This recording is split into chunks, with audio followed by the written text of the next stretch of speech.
retirement party. But I took every class I could with him. I think it was 2 Shakespeare classes, and he taught Eugene O'Neill. And then we'd go and we'd have these lunches at the Larchwood Inn. He was great. Yeah. Which is a nice little inn nearby Yes. in Wakefield. If it's still there, I don't even know. Yeah, it's but still there, very old-fashioned. So was this where the writing bug, were you writing at this point? I have to say, I started writing when I was, as soon as I could, basically. You know, I was in 2nd or 3rd grade, and I would just always write, and I continued to. But again, I didn't know what to do about that. And when I was graduating... So you weren't getting a whole lot of encouragement at home about your writing? Well, no one So knew put what the to book down, make put the of writing down? Yeah, no one knew what to make of it, really. It was just something I did. You know, and it was one thing when I was in high school, and I thought, well, here's the school newspaper. I wrote this.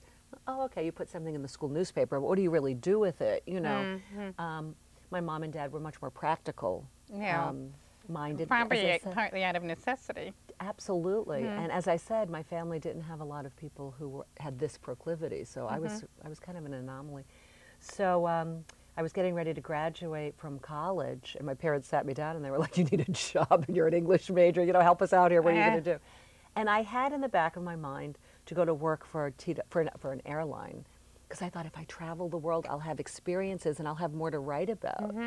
And so I told them that was my plan, and they said, "Do we get free tickets?" I said, "I think so." They were like, "Great, just go do it." So that's what I did. I went to work as a flight attendant right out of college. Did that for 8 years. And there was another writer that I'm thinking about who did that too. Now, there are a few. You know, Mary Higgins Clark, who That's who I'm she was a thinking of, flight yeah, attendant, and a writer named Barbara Raskin, who has passed away, but she had a big book in the 80s called Hot Flashes. It was about women in their, you know, of a certain age and their love lives and stuff. It was a good book, funny, and she was a flight attendant too. Probably more out there. Well, let's talk a little bit about this new book. Your other books that you've written have been novels. That's right. My first collection of stories. Yeah. And this is your first book of short stories? That's right. Okay. And I read the book. Yeah. I get homework on this show. and I just wanted to read what it says on the flap here. It says about the characters, looking at her characters as if through a pair of binoculars, Anne Hood captures the extraordinary in the ordinary, the surreal in everyday occurrences. And there's a pregnant woman who's left behind by her husband who bakes to cope. Just a couple of examples. A young alcoholic who seduces a minister. And an adolescent girl who has bird watching as a hobby and discovers something as a result of this in her family. And you know, it was kind of fun to read about the Providence locations, because there are Providence locations in the book. Yes, that was the first thing that was fun. Yeah. But the writing is excellent. Thank you. I want to ask you, are these characters typical of today? Well, I think maybe. I think maybe. You know, they're all made up. That's the first thing. I get an idea, or maybe someone says one thing and it sticks in my brain, and a whole character springs from that. And then does the character kind of grow? I mean, you sit there and so I haven't done fiction yet, and I'm looking forward to that eventually. That is sort of what happens. You know, it's hard to explain. It's almost like, you know, you're taken over by a pod or something. Yeah, I mean, you that's what get I've heard. this little idea, and it just grows. And the thing I love about stories, I think they're much harder to write than novels. I love writing my novels because you lose yourself for pages and pages and pages and years in it. And a story is more demanding because, you know, the definition is you can read them in one sitting. Some of these are a little bit longer than that. But you really have to do a lot in a little bit of space, so they're quite challenging to do. But they allow... Do you make an outline for each one?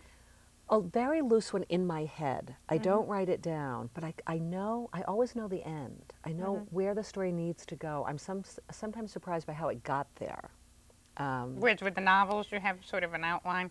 Or do you just sit down and write? I just sit down and write. Yeah, yeah, I've heard that from different people. It grows, but I always know that kind of final scene. I guess I'm very image-oriented when I write, character and image, you know, so I know basically where I'm going. But for example, in the alcoholic who runs off with the minister, I just knew that at the end she was going to have liquor with her.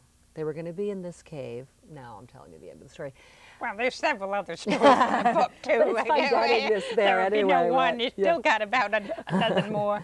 But I just knew the final image of it. I knew that liquor was going to break and that it would be dark, and using that metaphor of dark and light for me was important to the story. Now, many of the stories, I guess, leave the characters at a place where they have to make some momentous decision in their lives. Right. And you don't always follow through with that. I guess the reader has to sort of imagine what's going to happen. Yeah, I don't like to read stories personally that are very tied up, that are neat. I like to know that the characters had some sort of realization, but what the character's going to do with it, I like to kind of leave open. And I like to end on a note of hope, because some of these characters go through an awful lot in the story, in the span of a story. And so I always want the reader to take away that there's going to be something better coming, that the character has realized And a some way of the to get stories, you have to really try hard. I mean, to get that hope. I mean, there's a possibility of... It could go either way. Yeah. Did you feel that?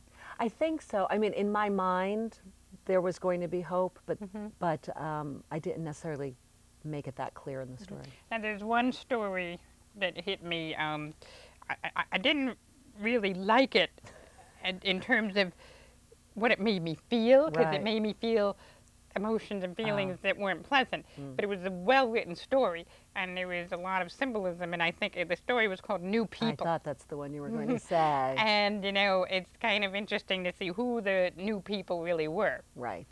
And I think that, you know, there are different ways of looking at that. So there's tragedy in this story, and, you know, that was a little hard for me to read, too. But it is interesting because you lead the reader to believe that the new people might be certain people, and then by the time you get to the end of the story, you think maybe the new people meant something else. That's right. It's surprising. Am I on the right track? That's absolutely right. That's exactly right. You get an A. Yeah, and exactly. I thought that was very well done, the way you did that. Thank you. Where you kind of wove around, and then there was an element of surprise in there, too. And in terms of, you know, who was doing what, and I don't want to give away the story. Right. But that's a good example of a story where most of the work was done after the story was written to get all of those things in place. Okay. You know, I had a draft that basically told the story I wanted to tell, and certain pieces of symbolism that I wanted placed in there. And then that story had to really be crafted. So that went through many revisions of making sure I wasn't too obvious at certain points, that I wasn't too subtle, that people left it with exactly what you left feeling.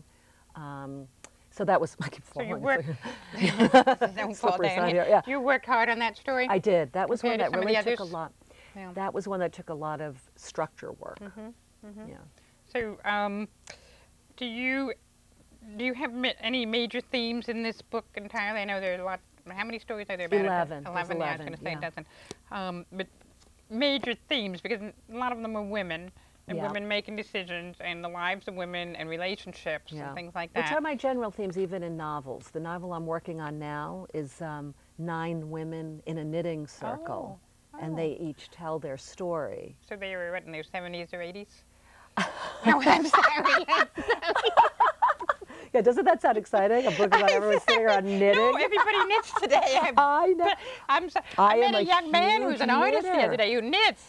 Dave Cole, he did the knitting needles and the conversion thing. Right. And he started knitting in college. Well, you know, really, that's interesting. He did because he had ADHD and he couldn't sit still, and so he wanted to, and he even wrote a book about it. It was published while he was at Brown. That's when he was a wild, student, undergrad. Really? Well, I'm a big knitter. They say write what you know, so I thought, well, boy, when I sit around knitting now, with wait people... a minute. I read something about you and knitting in one of the magazines. Yep, I've written several pieces about knitting. And how you like to knit and how it calms you down and that type of thing. You know, it's funny because when I'm dropping stitches or making a mistake and trying to figure it out, and I'm kind of going crazy, my husband says, explain why this is relaxing. You know? I only have 24 stitches here. You know? I'm a pretty new knitter. I mean, I do it a lot, but I've only been doing it a few years. Are you in a knitting circle? Yeah, I am. And they're not 75 to 80. They're not. I have a couple older women in my book. But women's issues are what I think about. I mean, I really think the lives women lead today, well, always, I shouldn't say today. Are you talking the whole age span? Yeah. Or, you know, okay. Definitely. I mean, as in the short stories, there's young girl. There's teenage narrators in some stories. There's a grandma in the one where the grandson comes and his girlfriend's about to have a baby, and they ship him off here. That one's in Providence. It's, so yeah, I do. It's just thinking about how women relate to their families, their friends, each other, the world around them, and that's what interests me. So. Well, that's interesting that you mentioned that. I think I've covered most of the questions here, but because we have kind of that here in the show, because we have crew, and you probably met someone, you can't see them, they're all behind the cameras, everybody. I see but we have wonderful women that are on the crew, and they're retired teachers or whatever that came and they wanted to do something new with their lives at a turning point. They learned new skills. Some are on the camera, some couldn't even speak on the phone to make appointments with the guests, and they're very confident now, and they're doing all the scheduling, and other people learn how to edit, how to direct, and we sort of bond. We have about a dozen of us. Yes, it's great. And we bond, and then we stop somewhere afterwards, and we go get something, or we go to do we do charities and things like that. It's wonderful. It's very important, the bonding among women. That's right, that's right. And I think, especially in my novels, certainly in some of the stories, but especially in my novels, that's what I focus on. Well, so you're working on the new novel, and we should watch for that. And next year, I hope. Next It's year. almost So finished. Do you know what the title will be? The Knitting Circle. The Knitting Circle. Okay. All right. What else? Okay. All right. I hope I asked you all the typical questions that you get You asked. covered a lot. Yeah, that's great. We don't have any time to ask any more. It's been great fun. But it's been really great, and I've been looking forward to meeting you for a while Thank since you. I've read your articles in magazines and Great. different things. And I'm glad. Thank you so much for having me on the show. Oh, thank you for being here. And thank you so much also for being on Tea with Marie. And you weren't on Tea with Marie. Thank you for joining us with Tea with Marie, and hope you drank your tea. And who knows what they put in Marie's tea here today. Left over from the Zen person out there. But anyway, sorry. We want to say goodbye now, and thank you again for, for joining us. This is Marie Younkin-Waldman saying, always remember, keep beauty in your lives every single day.